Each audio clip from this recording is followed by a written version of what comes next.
আজকে সকালে ঘুমটা বেশ তাড়াতাড়ি ভেঙে যায় আর ঘুম থেকে উঠেই একটু ফ্রেশ হয়ে চলে এসেছি ছাদে। কত সুন্দর ফুল ফুটেছে, গোলাপগুলো ছোট্ট ছোট্ট গোলাপ। আর আজকের দিনটা আমার জন্য এবং আমার কাছের মানুষদের জন্য ভীষণই স্পেশাল, তার কারণ আজকে আমার জন্মদিন। হ্যালো এভরিওয়ান, মনিস ফ্যামিলিতে তোমাদের সকলকে অনেক অনেক স্বাগত জানিয়ে আজকের ব্লগটা শুরু করছি। আশা করি তোমরা সবাই খুব ভালো আছো, আমরাও বেশ ভালো আছি। তো চলো ব্লগটা দেখতে থাকো একদম এন্ড পর্যন্ত আর সঙ্গে থাকো। হলুদ ফুলটার রঙটা এত সুন্দর, আর হাতে মেহেন্দি পরেছি, ফুলটা ধরে একটু ছবি তুলে নিলাম। আসলে খুব ভালো ম্যাচ খাচ্ছিল, ভীষণ পছন্দ লাগছিল। মায়ের শরীরটা বিশেষ একটা ভালো না, তাই জন্য মাকে বলেছি রান্নাবান্নার কিন্তু একদম বেশি আইটেম করবে না, খুব অল্প কিছুই রান্না করবে। তো মা সে মতো শুনেই আমার কথা মতো এবং আমার মন মতোই রান্নাবান্না করেছে। ভাজাভুজিগুলো করেছে, সবজি 5 রকম ভাজা, আর ওদিকে ডাল করেছে, যেটা কিনা আমার ভীষণই পছন্দের ভেজ ডাল। আর তার সাথে পায়েস ছিল, আবার ডিম ভাজাও করে দিয়েছে, পাঁপড়, মাছ ভাজা, সমস্ত মিলিয়ে মিশিয়ে আমার মন পছন্দ খাবারগুলোই মা আমাকে বানিয়ে দিয়েছে। বাবানের খাওয়া দাওয়া কমপ্লিট, ও বিকেলবেলা এখন পাড়া ভ্রমণে বেরিয়েছে। মানে মা বাড়িতে এসে সকাল আর বিকেল দুবেলা করেই বেশ রাস্তায় ঘুরে ঘুরে বেড়াচ্ছে। ভালোই হচ্ছে, একদিকে একটু খেলাধুলা, একটু হাঁটাচলার মধ্যে থাকলে বাচ্চাদের মন ভালো থাকে, আর রাতে ঘুমটাও বেশ ভালো হয়। এগুলো কিছুই আমি জানতাম না, যত দিন যাচ্ছে তত এক্সপিরিয়েন্স হচ্ছে। আর এখন ওর ঘুম পেয়ে গেছে, বেশ খানিকক্ষণ খেলাধুলো করে চলে এসছে, এখন হাই তুলছে। ওকে একটু ঘুম পাড়িয়ে দেবো, তাহলে সন্ধ্যাবেলাটা ভালো এনজয় করতে পারবে জন্মদিনের অনুষ্ঠানটা আর কি। অনুষ্ঠান বলতে ওই বাড়ির লোকজন সবাই, যেহেতু আমার বাড়িতে অনেক লোকজন, অনেক সদস্য, সেহেতু কোনো অনুষ্ঠান হলে মনে হয় যেন অনেক লোকজন। ওই যে বুঝো চলে এসছে, বেলুনগুলো সব ফাটিয়ে দিচ্ছে একে একে, ওই জন্য বুঝোকে এখন বাইরেই রাখা হলো। কাকি বেলুনগুলো সব ফুলিয়ে নিয়ে এসছে, আমি সেগুলোকে একটু টাঙিয়ে দিলাম। আর আমার বোনরাও চলে এসছে ঘুম থেকে উঠে একদম ফ্রেশ হয়ে। এখন আমরা বোনরা একটু গল্প আড্ডা দিচ্ছিলাম, খুব সুন্দর টাইম স্পেন্ড করছিলাম ছোটো বোনের ঘরে। আর পিছনে এই দেয়ালে আঁকাগুলো ছোটো বোনই এঁকেছে, এত সুন্দর এঁকেছে ও, মানে কি বলবো, খুব ভালো মান্ডালা আর্ট জানে। আর তাছাড়া ও তো নতুন ক্লে জুয়েলারির বিজনেস শুরু করেছে, সেটা তো তোমাদের আগের একটা ভ্লগে বললাম। বেশ অনেকক্ষণ আড্ডা গল্প দেওয়ার পর একটু হালকা রেডি হয়ে নিলাম, এখন কেক কাটা হবে। আর অমিত একটা সুন্দর কেক পাঠিয়েছে, আমার প্রিয় ব্ল্যাক ফরেস্ট কেক, যেটা কিনা আমার ভীষণ ভীষণ ভীষণ পছন্দের। আর এই ড্রেসটা আমি নিজেই কিনেছি, আমার বার্থডে গিফট, নিজে দেওয়া একটা কট সেট, যেটা কিনা আমার ভীষণ পছন্দ হয়েছিল, ফ্লিপকার্ট থেকে নিয়েছি। আর এটার সাথে ওই ক্লে জুয়েলারি যেটা বোনের থেকে কিনেছি সেটাও পরে নিলাম। এখানে বাবার সাথে একটুখানি ভিডিও করে নিচ্ছিলাম। আর এখানে একটা কথাই বলবো, ধূমপান স্বাস্থ্যের পক্ষে ক্ষতিকর। অমিতের আজকে আসার খুবই ইচ্ছে ছিল, কারণ ওর জন্য অবশ্যই আজকের দিনটা ভীষণই স্পেশাল, সেটা আমি জানি। আর অবশ্যই আমি এটা আন্ডারস্ট্যান্ড করি যে ওর অফিসের কাজবাজ বা নিজেরও কিছু পার্সোনাল কাজ ব্যস্ততার কারণে ও আজকে আসতে পারেনি, কিন্তু ও ভার্চুয়ালি ছিল, মানে ভিডিও কলের মাধ্যমে আর কি জন্মদিনটা অ্যাটেন্ড করেছে এইভাবেই। আর সবথেকে বড় কথা, আমার জন্য একটা প্রিয় কেক পাঠিয়েছে, আর মা আমাকে খুব খুব খুব ভালোবাসছিল, আদর করছিল, যেটাই আর কি উপভোগ করছিলাম। এই দেখো আবার ডার্লিং লিখে পাঠিয়েছে কেকটা। মানে এই সমস্ত করলে তো মনটা এমনি গলে যায়, যাই হোক আমি এমনিতেও রাগ করিনি। আর এই দেখো, এই সেলফি স্টিকটা আমি নতুন কিনেছি, এটা মিশো থেকে কিনেছি, একদম কম প্রাইসে, মাত্র 150 টাকায়। হ্যাঁ অবশ্যই টাকার অঙ্কটা যেরকম হবে জিনিসটার কোয়ালিটি সেরকমই হবে। হ্যাঁ কোয়ালিটিটা সেরকম একটা ভালো নয়। দেখো আমার বর আবার ভিডিও কল করেছে, এখনও আর কি থাকবে এইভাবে। আর এখন বোনকে বলছিলাম যে একটুখানি সেট কর দামি ভালো ইয়েটা আর কি, সেলফি স্টিকটা। বোন কিছুতেই পারছিল না, লাস্টে ভাইকে দিয়ে সেট করালাম। আসলে আমি কোনো প্রোডাক্টের এখানে ব্যাড রিভিউ দিতে চাই না, আসল মোদ্দা কথাটা হচ্ছে এটাই যে যতগুলো আমি ট্রাইপড কিনেছি, আমার ছেলে সব কটা ছুঁড়ে ভেঙে ফেলেছে, ভেঙে দেয় বারবার করে।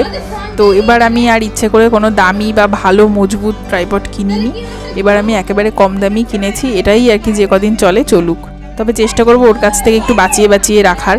ভাই অনেক কষ্টে এটাকে সেট করার মানে পর্যায়ে পৌঁছেছে আলটিমেটলি। তো এবার সেট করা হয়ে গেলে পরে আর কি কেকটা কাটা হবে। কেক কাটার মুহূর্তে যদিও বাড়ির সবাই ছিল না, কারণ কাকারা ব্যস্ত ছিল, তো সেই জন্য শুধু কাকিরাই ছিল, আর ভাইও ছিল, আর মা বাবা আমার ছেলে 2 বোন সবাইকে মিলিয়ে মিশিয়ে নিয়ে আর কি কেকটা কাটা হবে। যাই হোক, তো দেখতে দেখতে 30 বছর হয়ে গেল আমার, আর এই 30টা বছর কীভাবে হুড়মুড় করে কেটে গেল এখন যেন টেরই পাচ্ছি না। ভালো মন্দ, সুখ দুঃখ, আনন্দ সমস্ত মিলিয়ে মিশিয়েই যেভাবে জীবনটা কাটছে, বা 30টা বছর যেভাবে আর কি কাটলো, সেভাবেই যেন বাকি যে কটা বছর বাঁচবো সেভাবেই যেন কাটিয়ে দিতে পারি, এটাই কামনা করি। আর তার পাশাপাশি আমার ছেলেটাকে যেন একটা ভালো মানুষ তৈরি করে যেতে পারি, তো আর পরিবারকে যেন ভালো রাখতে পারি, ব্যাস এটাই চাওয়া, এটাই ভগবানের কাছে কামনা। পারফেক্ট পারফেক্ট প্লে করাই রয়েছে বন্ধু।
আর প্রতিবার এই কেক কাটার পর্বটা আসার সময়, মানে কেক কাটার সময়টা না আমি ভীষণ পাজেলড হয়ে যাই যে কাকে কেক খাওয়ালাম না, এই ব্যাপারটা যেন আমার মাথায় আসে না, কেমন একটা যেন মানে ভ্যাবাচাকা খেয়ে যাই। প্রতি বছর এটা হয়। যেমন এবছর এই ভিডিও এডিট করার সময়, ভয়েস ওভার দেওয়ার সময় দেখলাম যে মোটামুটি সবাইকে কেক খাইয়েছি, ভাইকেই কেক খাওয়ানো হয়নি। যাই হোক, তো ভাই সরি যদি ভ্লগটা দেখে থাকিস, তাহলে একটু বড়দিকে ক্ষমা করে দিস। আমি ইচ্ছে করে কিছু করিনি, আসলে পাজেলড হয়ে যায় ওই সময়, কাকে কেক খাওয়াই না, আমি নিজেই যেন একটুখানি ভ্যাবাচাকা খেয়ে যাই। যাই হোক, তো এবার খেতে বসে পড়লাম ভাই বোনরা সবাই মিলে। আর মায়ের শরীরটা যেহেতু খারাপ, সেজন্য মাকে কোনো রান্নাবান্নার ঝামেলায় জড়াইনি। জাস্ট বাবা বিরিয়ানি নিয়ে এসেছিলো, বাড়ির সবাই মিলে বিরিয়ানি আনন্দ করে এক জায়গায় বসে খেলাম, খুব আনন্দ করলাম সবাই মিলে। প্রথমে ভাই বোনরা একসাথে খেলাম, আর তারপর বাকি সবাইরা। তো চলো আজকের ব্লগটা এখানে শেষ করছি। ভালো লাগলে একটা লাইক করে দিও, আর সবাই শুভ কামনা করো, সবাই ভালো থেকো। আজকের মতো টাটা।